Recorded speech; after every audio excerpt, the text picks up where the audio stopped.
Cinta Sang Pewaris. Jika sahabat menyukai cerita ini jangan lupa like, komen dan share. Terima kasih. Bab 696-700. Bab 696. Fendi Zanders memandang Liang Jing yang sedang berlutut di depannya, dengan ekspresi tak berdaya di wajahnya. Dia tidak bisa menahan keraguan sejenak, dan kemudian berkata, lalu apa, bisakah kamu berdiri dulu? Sulit bagiku untuk berbicara denganmu bahkan jika kamu berlutut seperti ini. Mendengar kata-kata Fendi Zanders, Liang Jing segera berdiri, lalu memandang Fendi Zanders dan berkata dengan ekspresi yang sangat serius, Tuan Zanders, jika Anda tidak mengizinkan saya membalas budi Anda, saya tidak akan membiarkan Anda membayar ibu saya penyembuh, biarkan saya melakukan sesuatu. Fendi Zanders tahu bahwa jika dia tidak membiarkan Liang Jing melakukan sesuatu sekarang, Liang Jing pasti tidak akan berubah pikiran, karena gadis ini terlalu keras kepala. Jadi setelah ragu-ragu selama 2 detik, Fendi Zanders bertanya dengan lembut kepada Liang Jing, Liang Jing, berapa umurmu tahun ini? 18. Liang Jing dengan cepat menjawab. 18. Fendi Zanders berpikir sejenak dan kemudian berkata, jika kamu mengikuti situasi normal, kamu seharusnya masih duduk di bangku SMA sekarang. Teman-teman seusiaku itu semuanya duduk di kelas 3 sekolah menengah atas dan akan segera mengambil ujian masuk perguruan tinggi, tetapi karena aku harus menjaga ibuku, aku putus sekolah ketika aku berada di tahun pertama sekolah menengah. Liang Jing berkata kepada Fendi Zanders dengan ekspresi agak kecewa. Lalu bagaimana prestasi akademismu? Fendi Zanders bertanya dengan ringan. Prestasi akademisku lumayan.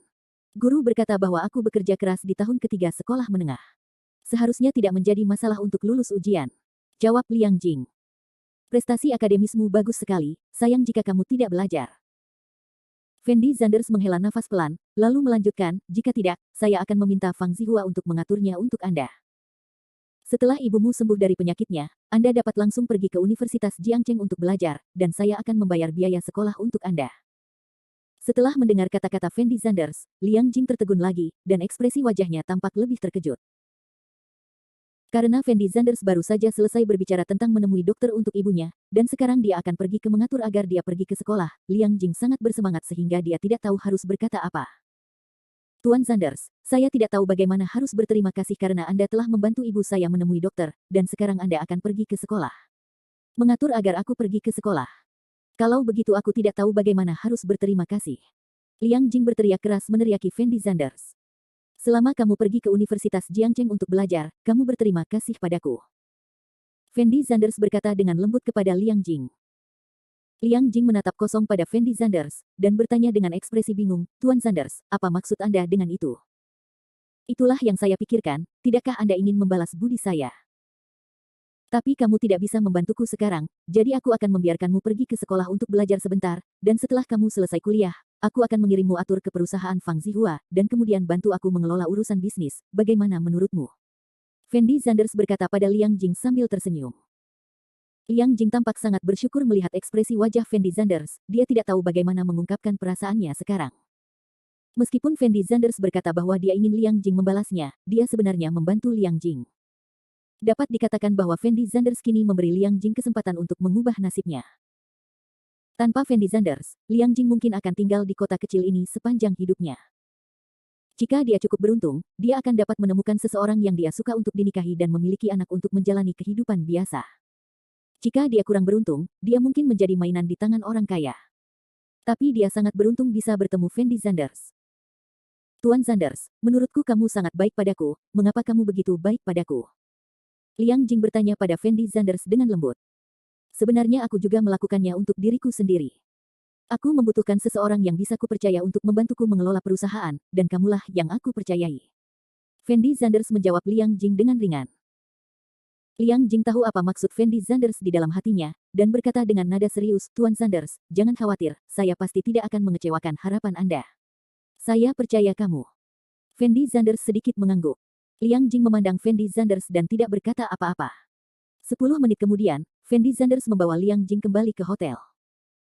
Setelah tiba di hotel, Fendi Zanders pertama-tama pergi ke kamar Fang Zihua, lalu menjelaskan masalah Liang Jing kepada Fang Zihua. Masalah kecil ini tidak berarti apa-apa bagi Fang Zihua, jadi Fang Zihua langsung menyetujuinya. Setelah menjelaskan hal ini kepada Fang Zihua, Fendi Zanders kembali ke kamar sendirian. Dan Liang Jing kembali ke rumah, ingin berbagi kabar baik dengan ibunya. Setelah Fendi Zanders kembali ke kamar, dia mandi sebentar, lalu bersiap untuk istirahat. Tapi saat ini, ada ketukan di pintu. Setelah Fendi Zanders mendengar ketukan di pintu, dia terdiam sesaat, lalu mengerutkan kening dan bertanya, siapa itu? Ini aku, Zhou Chaoyang. Suara Zhou Zhaoyang terdengar di luar pintu. Setelah Fendi Zanders mendengar suara Zhou Zhaoyang, dia segera duduk dari tempat tidur, dan kemudian bertanya dengan lembut, Paman Zhou, apa yang kamu inginkan selarut ini? Tuan Zanders, saya ingin berbicara dengan Anda. Zhou Chaoyang berkata dengan ringan. Fendi Zanders ragu-ragu sejenak, lalu berjalan ke pintu, lalu mengulurkan tangannya untuk membuka pintu. Setelah Zhou Zhaoyang melihat Fendi Zanders, dia bertanya dengan lembut, haruskah aku memanggilmu Tuan Zanders atau haruskah aku memanggilmu Fendi Zanders? Sebut saja apapun yang kamu rasa nyaman. Fendi Zanders tersenyum tipis, lalu berbalik dan kembali ke kamar. Zhou Zhaoyang menghela nafas pelan, lalu mengikuti Fendi Zanders ke dalam kamar. Duduk. Fendi Zanders menunjuk ke sofa di sampingnya, dan berkata dengan nada yang sangat santai. Tidak dibutuhkan. Zhou Zhaoyang menjawab dengan ringan, lalu memandang Fendi Zanders dan berkata, saya tidak berharap Anda menyembunyikannya begitu dalam. Saya pikir Anda hanyalah siswa miskin biasa, tetapi saya tidak berharap Anda menjadi bos saya. Sekarang saya ingin terlalu konyol memikirkannya. Konyol. Fendi Zanders menatap kosong ke arah Zhou Chaoyang, lalu bertanya dengan ringan, menurutmu apa yang konyol? Fendi Zanders, saya memperingatkan Anda bahwa meskipun saya adalah bawahan Anda, saya berbicara kepada Anda sebagai ayah Zhou Muxue. Baik secara publik atau pribadi, jangan berpikir bahwa saya akan mengetahui identitas Anda seperti orang lain. Saya akan menghormati kamu mulai sekarang, aku, Zhou Chaoyang, bukan orang seperti itu. Zhou Zhaoyang memandang Fendi Zanders dengan serius dan berkata, aku tahu, katakan saja apa yang ingin kamu katakan, jangan pukul aku di sini. Fendi Zanders duduk di sofa dan berkata dengan ekspresi yang sangat tenang. Apa tujuanmu sengaja menyembunyikan identitasmu untuk mendekati putriku? Zhou Chaoyang bertanya pada Fendi Zanders dengan nada agak bersemangat. Saya menyembunyikan identitas saya untuk mendekati putri Anda. Setelah mendengar kata-kata Zhou Zhaoyang, Fendi Zanders tersenyum tak berdaya. Apa yang kamu tertawakan? Apa kamu pikir aku tidak tahu? Kamu pasti punya motif tersembunyi dengan berpura-pura menjadi murid miskin dan sengaja mendekati putriku. Setelah melihat Fendi Zanders tersenyum, Zhou Chaoyang berteriak dengan ekspresi sangat bersemangat. Bab 697. Karena kamu mengobrol denganku sebagai ayah Zhou Muxue, masuk akal jika aku memanggilmu Paman Zhou. Jadi Paman Zhou, saya pikir Anda mungkin salah paham. Fendi Zanders berkata dengan lembut kepada Zhou Chaoyang. Kamu tidak perlu memberitahuku hal ini sekarang, katakan padaku, apa tujuanmu sengaja mendekati putriku? Zhou Zhaoyang berteriak dengan sangat marah. Saya tidak punya tujuan apapun, dan saya tidak bermaksud untuk dekat dengan putri Anda. Sebelum saya mewarisi warisan ini, saya memang murid yang miskin. Dan tidak banyak orang yang mengetahui warisanku, jadi wajar jika mereka tidak mengetahui identitasku. Aku tidak ingin terlalu banyak orang mengetahui identitasku, karena itu akan mempengaruhi kehidupan normalku. Fendi Zanders berkata perlahan. Lalu apa yang terjadi denganmu dan putriku? Zhou Zhaoyang sedikit tenang, dan bertanya pada Fendi Zanders dengan suara rendah. Xiaoxue dan aku hanyalah teman biasa. Kami berdua baru saling kenal kurang dari setengah bulan, dan aku sudah memiliki tunangan. Syarat bagiku untuk mewarisi warisan ini adalah bersama tunanganku. Wanita lain aku tidak tahu. Fendi Zanders melanjutkan. Zhou Chaoyang menatap Fendi Zanders sejenak, lalu mengerutkan kening dan bertanya, kamu baru saja mengatakan bahwa kamu sudah memiliki tunangan. Itu benar. Fendi Zanders mengangguk, lalu melanjutkan, jika kamu tidak percaya padaku, kamu bisa bertanya pada Fang Zihua sekarang. Zhou Zhaoyang melihat bahwa Fendi Zanders tidak terlihat sedang bercanda, jadi dia percaya apa yang dikatakan Fendi Zanders, dan kemudian melanjutkan bertanya, apakah kamu benar-benar tidak bersama putriku? Tentu saja tidak. Fendi Zanders menggelengkan kepalanya dengan ringan. Zhou Zhaoyang memandang Fendi Zanders dan ragu-ragu sejenak, lalu bertanya dengan suara rendah, karena kamu tidak bersama putriku, mengapa kamu memberikan putriku hadiah yang begitu mahal? Beraninya kamu mengatakan bahwa kamu tidak punya apa-apa lagi untuk putriku. Ide. Hadiah yang mahal. Fendi Zanders memandang Zhou Chaoyang dengan ekspresi bingung di wajahnya. Itu adalah gelang giok yang kamu berikan pada Xiaoxue untuk ulang tahunnya. Zhou Zhaoyang mengingatkan Fendi Zanders. Apakah gelang giok itu mahal? Fendi Zanders mengerutkan kening dan bertanya tanpa daya. Gelang giok itu adalah gelang giok darah Phoenix, bernilai puluhan juta, mengapa tidak mahal? Zhou Zhaoyang menjawab dengan suara rendah. Gelang giok darah Phoenix.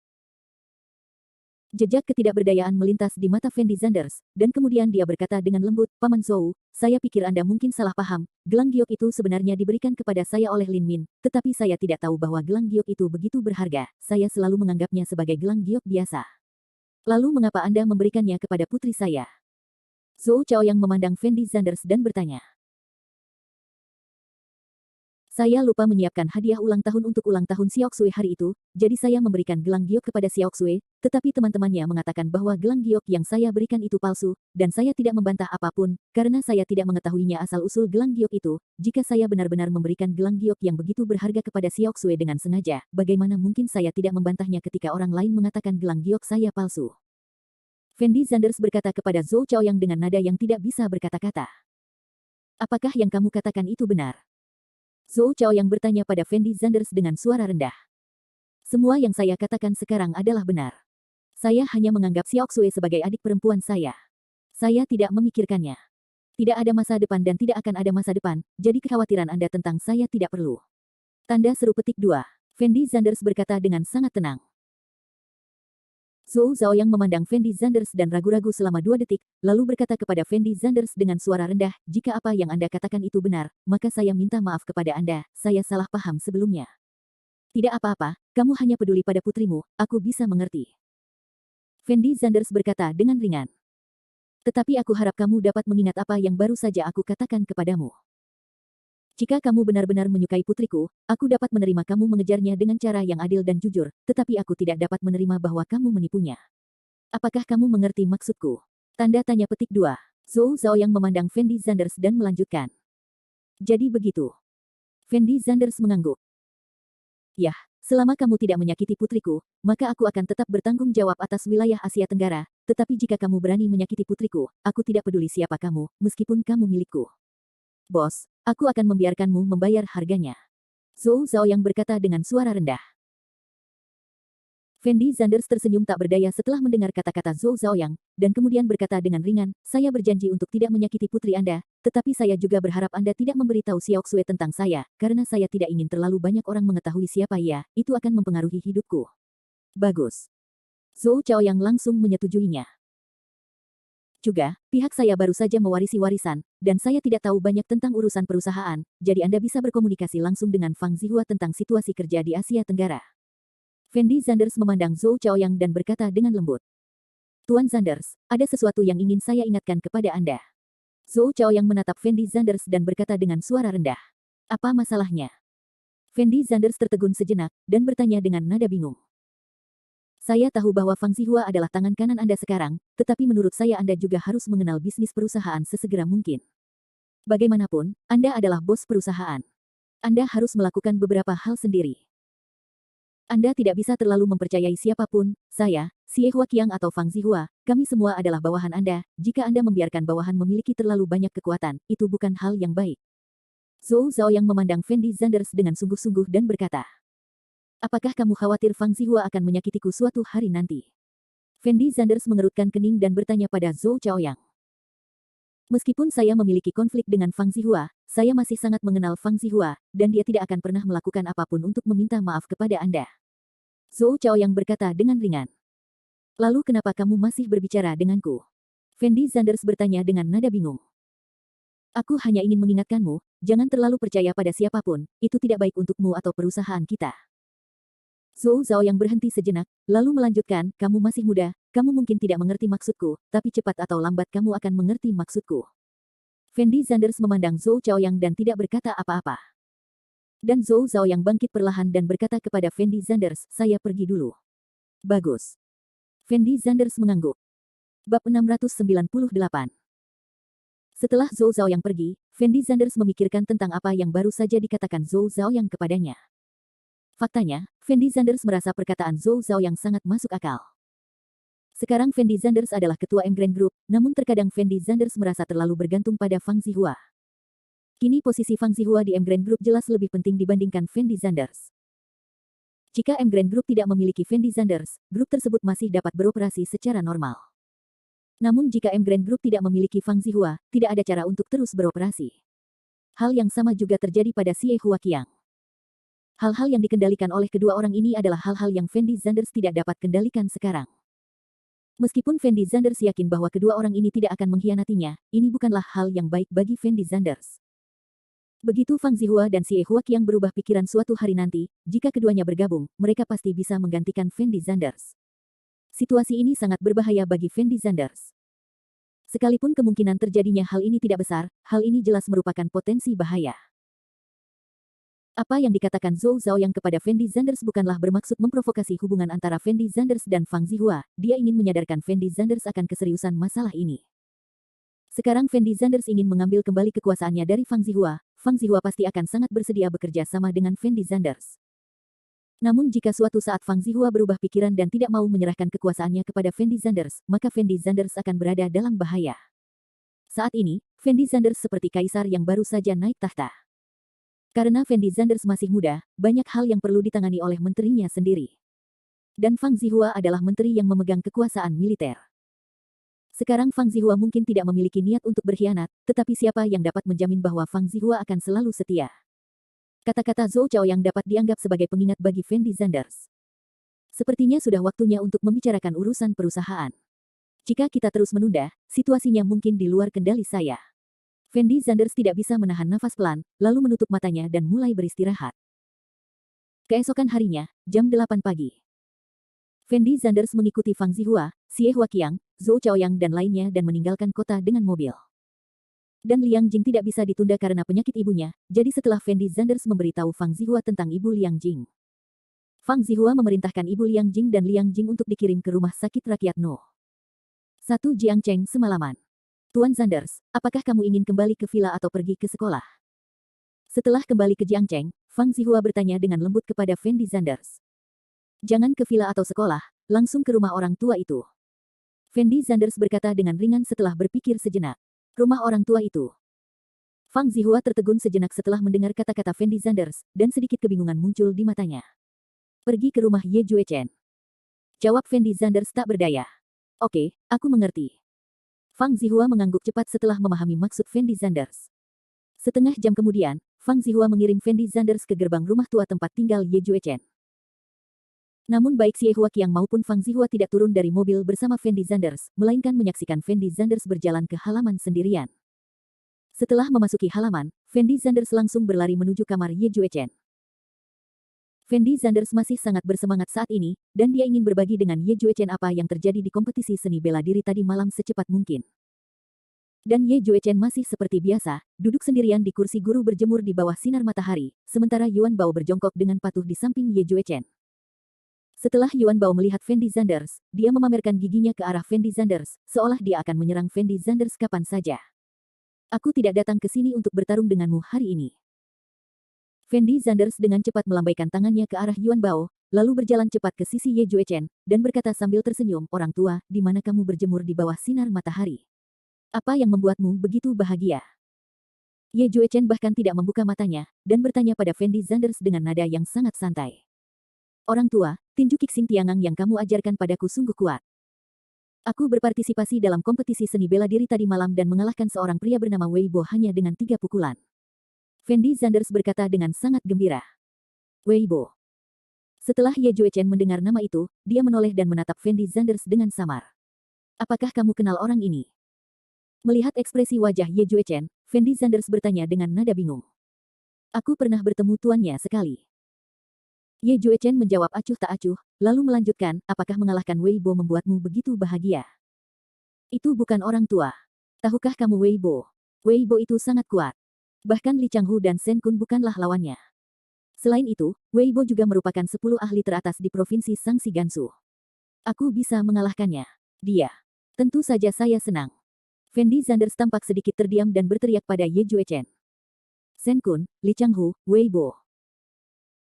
Setelah Ye Juechen mendengar nama-nama ini, dia tersenyum dengan sangat menghina, dan kemudian berkata dengan ringan, orang-orang yang kamu sebutkan ini bahkan bukan pejuang, bahkan jika kamu mengalahkan mereka, kamu tidak punya apa-apa untuk dipamerkan, mereka bertiga bahkan bukan pejuang. Setelah Fendi Zanders mendengar kalimat ini, ekspresi wajahnya adalah sangat luar biasa. Mereka bertiga paling banyak hanya di level awal, dan mereka tidak bisa dianggap sebagai pejuang sejati. Tidak akan ada lebih dari 100 prajurit di 4 provinsi besar. Pada dasarnya, saya tahu semuanya. Ye Juechen melanjutkan. Kalau begitu Long Chou adalah seorang pejuang. Fendi Zanders bertanya pada Ye Juechen dengan lembut. Siapa Long Chou? Ye Juechen menoleh dan melirik Fendi Zanders. Long Chou adalah salah satu pengawal saya. Fendi Zanders menjelaskan tanpa daya. Saya belum pernah mendengar tentang orang yang Anda sebutkan. Jika dia adalah seniman bela diri dari provinsi Dongjiang kami, saya pasti akan mengenalnya.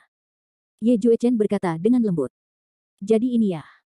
Fendi Zanders mengangguk sedikit. Awalnya, suasana hati Fendi Zanders sangat baik ketika dia datang ke sini, tetapi saat ini ketika Ye Juechen berkata demikian, suasana hati Fendi Zanders langsung buruk. Fendi Zanders merasa bahwa Weibo dan orang-orang itu sudah sangat kuat, tetapi apa yang tidak pernah diharapkan Fendi Zanders adalah bahwa Weibo bahkan tidak dianggap sebagai seorang pejuang. Tua kawan, menurutmu orang seperti apa yang bisa dianggap sebagai pejuang? Setelah Fendi Zanders ragu-ragu sejenak, dia bertanya pada Ye Juechen dengan lembut. Kapanpun kamu menjadi muridku, aku akan memberitahumu orang seperti apa yang bisa dianggap sebagai pejuang. Ye Juechen berkata dengan ringan. Ketika Fendi Zanders mendengar kata-kata ini, ekspresi wajahnya sangat tidak berdaya. Jika Anda ingin menjadi murid Ye Juechen, Anda harus mengalahkan Yuan Bao terlebih dahulu, tetapi menurut level Fendi Zanders saat ini, mustahil untuk mengalahkan Yuan Bao. Bab 699. Setelah mendengarkan kata-kata Ye Juechen, Fendi Zanders menyadari bahwa orang-orang seperti Weibo dan Li Changhu bukanlah pejuang sama sekali. Mereka tidak lebih dari orang biasa yang lebih kuat, paling-paling mereka hanya berada di level pejuang. Hal ini membuat Fendi Zanders semakin penasaran, orang seperti apa yang bisa dianggap sebagai pejuang sejati. Malam itu, Fendi Zanders mencoba menggunakan rangkaian tinju Kixing Tiangang sebelumnya untuk menghadapi Yuan Bao. Namun Fendi Zanders menemukan bahwa Yuan Bao dan Weibo sama sekali tidak berada pada level yang sama, dan kecepatan Yuan Bao sangat cepat sehingga Fendi Zanders tidak bisa menyentuh Yuan Bao. Pada akhirnya, Fendi Zanders dipukuli lagi oleh Yuan Bao, lalu dikembalikan ke kamarnya. Setelah kembali ke kamar, Fendi Zanders berbaring di tempat tidur sendirian, memegang buku tinju Ye Juechen dan mulai mempelajarinya dengan serius. Saat ini, Fendi Zanders baru mempelajari 3 jurus pertama Kixing Tiangang Kuan. Fendi Zanders merasa jika dia bisa mempelajari beberapa gerakan lagi. Di masa depan, meski dia bertemu orang yang lebih kuat, dia masih bisa bertarung. Namun tanpa daya, Fendi Zanders menemukan bahwa bakatnya sebenarnya tidak cukup baik, dan dia tidak dapat memahami banyak isi panduan tinju. Lupakan saja, ayo kita tanyakan pada orang tua itu besok. Fendi Zanders menghela nafas tak berdaya, lalu melemparkan skor tinju ke tempat tidur, mengeluarkan ponselnya dan mulai bermain. Setelah menghidupkan telepon, Fendi Zanders mengklik WeChat miliknya. Dia menemukan bahwa Yi Yun tidak menghubunginya selama beberapa hari. Menurut situasi normal, setelah menyelesaikan pekerjaan setiap malam, Yi Yun akan mengambil inisiatif untuk memberitahu Fendi Zanders tentang situasinya.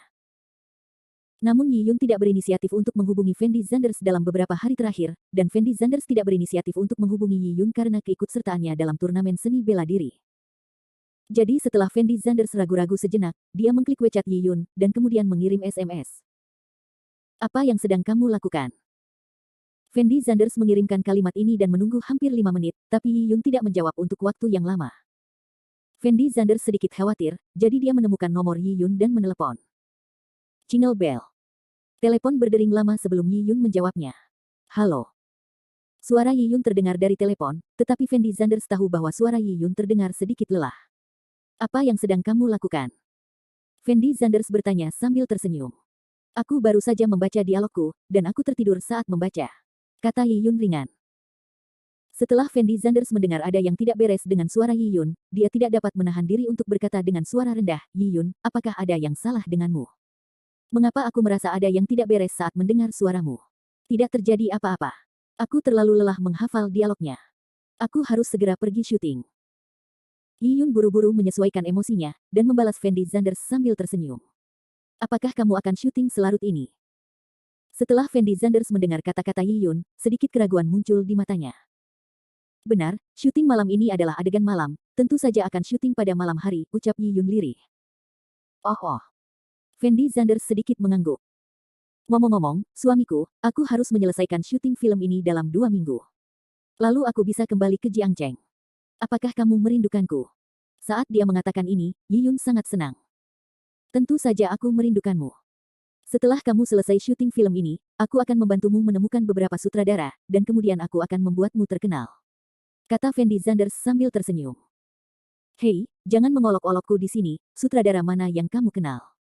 Ada baiknya kamu bisa menjaga dirimu sendiri sekarang. Yi Yun cemberut dan berkata.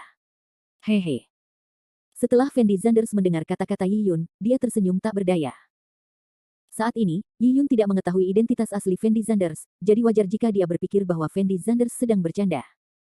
Apa, suamiku, aku akan merias wajah, jadi aku tidak akan memberitahumu untuk saat ini. Saat ini, Yi Yun tiba-tiba berkata. Oke.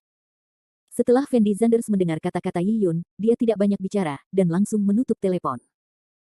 Meskipun pada awalnya, Fendi Zanders merasa suasana hati Yi Yun mungkin sedikit salah, tetapi kemudian menjadi lebih baik, jadi Fendi Zanders tidak terlalu memikirkannya. Setelah menutup telepon, Fendi Zanders memejamkan mata dan beristirahat. Di sisi lain, di kota film dan televisi Hengdian. Setelah Yi Yun menutup telepon, dia segera merapikan pakaiannya, lalu pergi ke ruang ganti kru. Yi Yun, kamu di sini. Cepat pakai riasanmu, sebentar lagi giliranmu bermain. Ketika penata rias melihat Yi Yun, dia tersenyum dan berteriak pada Yi Yun. Baik, Nona Wang. Yi Yun buru-buru menyetujuinya, lalu berjalan cepat ke cermin dan duduk. Penata rias Sister Wang mulai membantu Yi Yun merias wajah. Yi Yun, itu bukan adikku, aku memujimu. Wajah kecilmu terlalu halus, dan sosokmu sangat seksi. Jauh lebih baik dari itu Yun Feifei. Aku tidak tahu apa yang dipikirkan sutradara, tapi biarkan Yun Feifei bertindak sebagai seorang gadis. Nomor 1, biarkan kamu memainkan peran wanita nomor 2, oh. Suster Wang berkata lembut sambil membantu Yi Yun merias wajah. Setelah mendengar apa yang dikatakan Saudari Wang, Yi Yun tidak dapat menahan diri untuk tidak menoleh untuk melihat Saudari Wang, dan kemudian berkata dengan ringan, bahkan jika saya 10.000 kali lebih cantik dari Yun Feifei itu, lalu kenapa? Ada beberapa hal yang tidak sesuai dengan keinginan Anda. Pikir, Saudari Wang. Sederhana sekali, aku tidak pernah mengira hal-hal ini akan menjadi begitu rumit sebelum aku memasuki dunia hiburan. Apa yang begitu rumit? Bukankah karena Yun Feifei menemukan pacar yang kaya dan berkuasa? Sebenarnya, menurut sosok dan penampilanmu, kamu ingin mencari pacar yang lebih kaya dan lebih berkuasa darinya, bukan? Apakah itu hal yang mudah juga? Nona Wang mengerucutkan bibirnya dan berkata. Setelah mendengar kata-kata ini, Yi Yun tersenyum tak berdaya, tapi tidak banyak bicara. Halo, Nona Feifei. Saudari Feifei, kamu cantik sekali hari ini. Saudari Feifei, mengapa kamu ada di sini? Saat ini, tiba-tiba terdengar suara berisik dari pintu ruang ganti. Staf di ruang ganti berdiri dan melihat ke arah pintu. Saudari Wang dan Yi Yun juga tanpa sadar melihat ke arah pintu, dan melihat seorang wanita cantik berjalan ke ruang ganti dikelilingi oleh sekelompok orang. Si cantik memiliki rambut besar bergelombang keemasan dan mengenakan rok hitam yang membungkus pinggul. Dia memiliki sosok yang tinggi dan seksi. Sepasang kaki indah di bawah rok terekspos ke udara tanpa syarat. Dia menginjak sepasang sepatu hak tinggi, dan dadanya montok. Atasannya hampir robek, wajahnya yang cantik memakai riasan tipis, namun meski begitu, dia tetap sangat dan glamor. Dan wanita cantik ini adalah bintang wanita Yun Feifei yang baru saja diberitahukan oleh Suster Wang kepada Yi Yun. Yun Feifei memulai debutnya 2 tahun lebih awal dari Yi Yun, dan dalam setahun terakhir, dia telah menerima cukup banyak pengumuman film, dan semuanya adalah aktris utamanya. Oleh karena itu, Yun Feifei telah menjadi salah satu bintang wanita terpopuler di Tiongkok hanya dalam 2 tahun sejak debutnya. Ketika Yi Yun melihat Yun Feifei, dia tidak bisa menahan cemberutnya, dan ekspresi wajahnya agak rumit. Bab 700. Yi Yun dan Yun Feifei tidak pernah banyak berurusan satu sama lain, dan ada beberapa konflik di antara mereka berdua. Karena platform siaran langsung menjanjikan Yi Yun untuk berperan sebagai aktris utama, tetapi setelah Yi Yun menjadi kru, dia menemukan bahwa perannya telah dirusak. Selain itu, ia diberitahu oleh sutradara bahwa ia tidak bisa berperan sebagai wanita nomor 1, tetapi hanya bisa berperan sebagai wanita nomor 2. Setelah Yi Yun mendengar berita itu, dia tentu saja sangat marah. Jadi dia pergi ke sutradara untuk berdebat, tetapi sutradara mengatakan kepadanya dengan terus terang bahwa Yun Feifei telah menyukai aktris utama dalam drama ini. Dan pacar Yun Feifei memiliki latar belakang yang sangat kuat, bukan sesuatu yang mampu diprovokasi oleh Yi Yun. Jadi Yi Yun hanya bisa memainkan pemeran utama wanita kedua, atau kembali ke Jiangcheng, dan menemukan Yi Yun lagi ketika dia punya kesempatan. Tapi Yi Yun sangat menghargai kesempatan ini, dan dia juga tahu bahwa dia tidak mampu menyinggung perasaan seseorang seperti Yun Feifei, jadi dia tidak punya pilihan selain setuju pada akhirnya. Ini juga yang menjadi alasan mengapa Yi Yun begitu lesu saat berbicara di telepon dengan Fendi Zanders tadi. Karena Yi Yun tahu bahwa Fendi Zanders hanyalah seorang siswa miskin, dan jika dia tidak memiliki status, tidak memiliki latar belakang, tidak ada gunanya bahkan jika dia memberitahu Fendi Zanders tentang hal-hal ini, dia hanya dapat menanggung hal-hal ini dalam diam. Tapi Yi Yun benar-benar terlalu sederhana, dia awalnya berpikir jika dia mundur selangkah dan menyerahkan peran pemeran utama wanita nomor 1 kepada Yun Feifei, dia bisa memainkan pemeran utama wanita kedua dengan pikiran tenang. Terlebih lagi, Yi Yun telah membaca naskahnya sebelumnya, dan pemeran utama wanita kedua memiliki banyak peran. Selama dia memainkan peran ini dengan baik, dia mungkin menjadi populer di masa depan. Namun yang tidak pernah dibayangkan oleh Yi Yun adalah bahwa Yun Feifei adalah seorang wanita yang berpikiran sempit, karena orang-orang di kru terus membicarakan mengapa Yi Yun tidak bisa memerankan pemeran utama wanita karena Yi Yun lebih baik dari Yun Feifei, dan tubuhnya juga lebih baik dari Yun Feifei. Setelah Yun Feifei mendengar rumor tersebut, dia sangat marah. Dia merasa Yi Yun berada di belakang layar. Jadi Yun Feifei menggunakan hubungan pacarnya untuk mencari produser dan sutradara, tidak hanya menghapus sebagian besar adegan Yi Yun, tetapi juga meminta tim kostum untuk menyiapkan pakaian paling jelek untuk Yi Yun, sehingga menghasilkan sangat-sangat sedikit pengambilan gambar Yi Yun. Garis-garisnya juga sudah banyak dihapus. Jadi meskipun Yi Yun kini menjadi pemeran utama wanita kedua, perannya tidak sebanyak pemeran utama wanita ketiga. Yi Yun tinggal di kru film selama 2 bulan, sebagian besar waktunya dia menonton orang lain syuting, dia tidak merekam beberapa adegan sama sekali. Awalnya, menurut kepribadian Yi Yun, dia pasti tidak akan bisa menolak pergi ke Yun Feifei untuk meminta penjelasan. Tapi Yi Yun tahu betul di dalam hatinya bahwa Yun Feifei bukanlah sesuatu yang bisa dia sakiti. Jika dia benar-benar menyinggung Yun Feifei, dia bahkan mungkin tidak bisa berperan sebagai pemeran utama wanita kedua, jadi pada akhirnya Yi Yun hanya bisa memilih untuk menelan amarahnya dan menahannya dalam diam. Sebelum bergabung dengan kru, Yi Yun memikirkan hal-hal di dunia hiburan dengan sangat sederhana. Tapi setelah dia bersentuhan dengan hal-hal ini, Yi Yun menyadari betapa rumitnya industri hiburan. Adegan malam ini menjadi highlight Yi Yun, dengan banyak dialog, ini adalah kesempatan bagus bagi Yi Yun untuk mengekspresikan dirinya. Itu sebabnya Yi Yun secara khusus mempersiapkan sepanjang hari hanya untuk adegan ini. Siapa yang menyuruhmu duduk di sini? Pada saat ini, Yun Feifei berjalan ke sisi Yi Yun dengan arogan, dan meneriaki Yi Yun dengan ekspresi yang sangat arogan. Setelah mendengar kata-kata Yun Feifei, penata rias Nona Wang tertegun sejenak, lalu buru-buru berkata, Nona Yun, saya membiarkan Yi Yun duduk di sini, karena sebentar. Apa aku sudah bicara denganmu? Yun Feifei menoleh dan menatap tajam pada Suster Wang. Setelah Sister Wang melihat ekspresi wajah Yun Feifei, jejak ketidakberdayaan muncul di matanya. Dia mundur selangkah tanpa daya, tidak berani berbicara. Apakah kamu tuli? Apa kamu tidak mendengar apa yang aku bicarakan tadi? Yun Feifei bertanya dengan suara dingin kepada Yi Yun yang sedang duduk di kursi. Yi Yun mengerutkan kening, lalu berdiri perlahan, dan berkata dengan suara rendah, maaf, saya tidak tahu ini posisimu. Pergilah. Yun Feifei berteriak keras. Setelah mendengar kata-kata Yun Feifei, semua orang menoleh untuk melihat posisi mereka. Tetapi ketika mereka melihat bahwa Yi Yun lah yang dimarahi, mereka harus melakukan apa yang seharusnya mereka lakukan, karena orang-orang ini tahu bahwa Yi Yun dan Yun Feifei memiliki hubungan yang buruk, dan Yun Feifei sengaja menyusahkan Yi Yun tidak sekali atau 2 kali. Staf di kru sudah lama mengetahui situasi seperti itu. Yi Yun bangkit tanpa daya dan bersiap untuk pergi. Kamu benar-benar tidak memiliki mata, apa kamu tidak tahu apa identitasmu? Beraninya kamu menggantikanku, tidak tahu malu, Yun Feifei mengumpat dengan sangat kejam. Dan setelah Yi Yun mendengar kata-kata Yun Feifei, sedikit kemarahan muncul di matanya. Tapi dia tahu bahwa dia tidak bisa menyinggung perasaan Yun Feifei sama sekali, jadi setelah menarik napas dalam-dalam, Yi Yun mengertakkan gigi dan berjalan menuju kejauhan. Berhenti. Tapi saat ini, Yun Feifei berteriak lagi. Yi Yun membeku sesaat setelah mendengar kata-kata Yun Feifei, dan kemudian bertanya pada Yun Feifei dengan suara dingin, apakah ada hal lain yang harus kamu lakukan? Keluar dan ambilkan aku segelas air. Yun Feifei berteriak tanpa ekspresi. Apakah kamu tidak punya asisten? Yi Yun mengertakkan gigi dan menjawab dengan suara rendah. Apa? Aku memintamu keluar dan menuangkan segelas air untukku sekarang, kamu tidak mendengarku, kan? Yun Feifei berteriak dengan sangat agresif. Yi Yun memandang Yun Feifei dan menarik napas dalam-dalam, lalu berkata dengan suara rendah, oke, aku akan mengambilkanmu air. Setelah mengatakan ini, Yi Yun berbalik dan berjalan menuju dispenser air. Setelah beberapa saat, Yi Yun kembali ke Yun Feifei dengan membawa gelas air, dan berkata kepada Yun Feifei dengan suara rendah, airmu. Yun Feifei mengulurkan tangan untuk mengambil gelas air dengan sangat meremehkan, lalu menyesapnya sedikit, lalu langsung muntah pada Yi Yun, menoleh dan mengutuk Yi Yun, apakah ada yang salah dengan otakmu? Segelas air ini dingin, aku tidak minum air dingin, tahukah kamu? Kamu. Yi Yun menatap Yun Feifei dengan mata berair besar, dengan ekspresi sangat marah di wajahnya. Apa yang kamu, cepat ambilkan aku secangkir air panas. Yun Feifei berteriak keras pada Yi Yun. Yi Yun menarik napas dalam-dalam, berbalik tanpa daya dan berjalan ke dispenser air, dan menuangkan secangkir air panas lagi untuk Yun Feifei.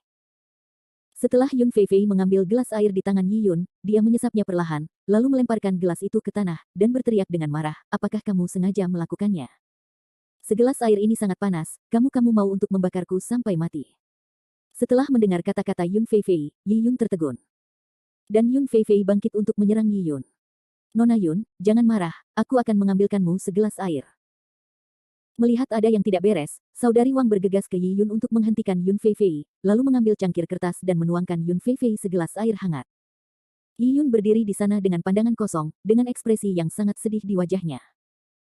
Dan orang-orang di sekitar memandang Yi Yun seolah-olah mereka sedang menonton lelucon.